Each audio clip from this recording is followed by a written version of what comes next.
তেঁতুলিয়া নদী প্রায় 100 কিলোমিটার, যেটা ভোলার ভেদুরিয়া থেকে শুরু হয়ে আমাদের পটুয়াখালী জেলার রাঙ্গাবালী উপজেলার চর রস্তমে শেষ হয়েছে। এখানে ইলিশ সহ সকল প্রকার মাছ ধরা নিষিদ্ধ থাকবে মার্চ এবং এপ্রিল, এই 2 মাস। এই বিষয়টাকে আমরা অধিক গুরুত্বের সাথে নিয়ে এলাকায় আমরা সচেতনতা সভা করব, লিফলেট বিতরণ করব, গুরুত্বপূর্ণ স্থানে ব্যানার টানাবো এবং সেই সাথে সমাজের সকল শ্রেণীর লোককে সাথে নিয়ে আমরা প্রচারণা কার্যক্রম পরিচালনা করব। একই সাথে মসজিদের ইমাম সাহেবদেরকেও আমরা অন্তর্ভুক্ত করে মসজিদে যাতে এই বিষয়ের গুরুত্ব আরোপ করে প্রচারণা কার্যক্রম পরিচালনা করে সেই বিষয়ে তাদেরকে অনুরোধ জানাবো। এই সময়কালে আমরা জেলেদের জাটকা বা ইলিশ বা এই নদীতে অন্য যে কোনো মাছ ধরা থেকে বিরত রাখার জন্য সরকারের পক্ষ থেকে প্রতি মাসে 40 কেজি হারে বিশেষ ভিজিএফ চাল বিতরণ করা হবে।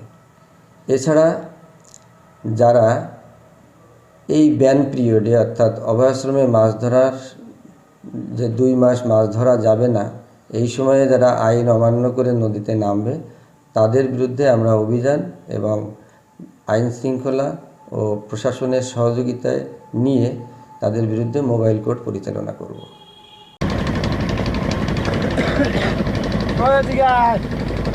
কথা কওয়া লাগবে দিকে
বিকাশ পেমেন্টে 10,000 টাকার বেশি অফার।